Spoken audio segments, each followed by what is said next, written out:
Sick Nichols. Something I said, probably.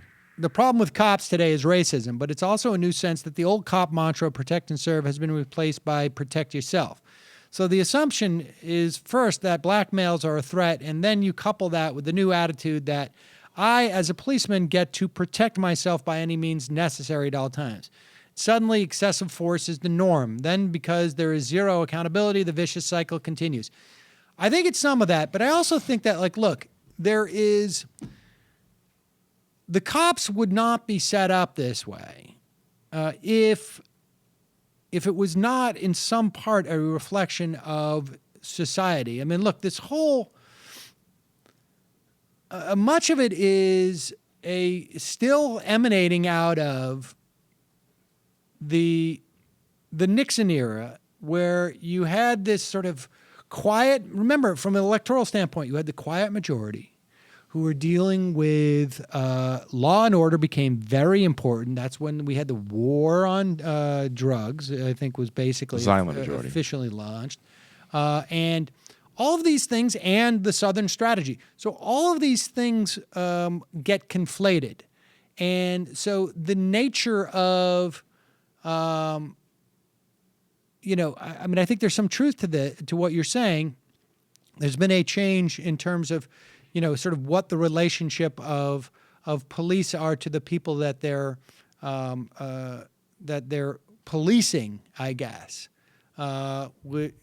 Whereas it used to be they're policing everybody, right, on some level, because policing was, we're just making sure that everybody's safe, as opposed to policing becoming, we're actually, I think there was one story I noticed in, like, I think the Cleveland, coming out of Cleveland, they referred to one of their precincts as a forward position. So this notion of, and this, the militarization of cops is not just a function of what they wear, but yes, it's this idea of, like, we're going into enemy territory. Like, we are a fighting force fighting another force.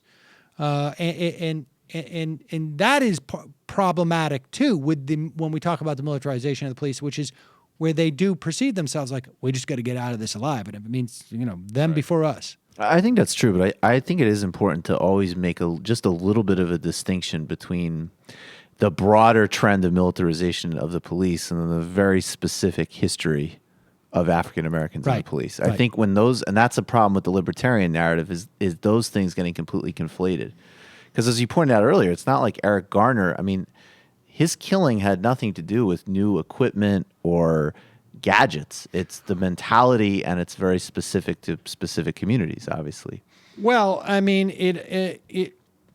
yes. Well, I mean, this is the military. That's what I'm saying. The militarization of police is not just a function of the gear, but also of their mentality. And yes. But what I'm saying is, I wouldn't be surprised if the Cleveland Police Department had, viewed certain neighborhoods as forward neighborhoods in the 70s, the 60s. And today what you're seeing is that, it still obviously disproportionately affects African Americans, but this militarization is affecting a lot more people as it gets more kind of broadly felt. So I think that is one point. And then there's still this, like, very specific history around African Americans and the police. Let's go. I got a question. Has community policing gotten lesser or more since the 70s? What do you mean by where the cops lived in their neighborhoods? Hasn't that gotten worse? Where yes, they I don't definitely live think so. in their homes anymore? So that's got to add to the enemy territory feel.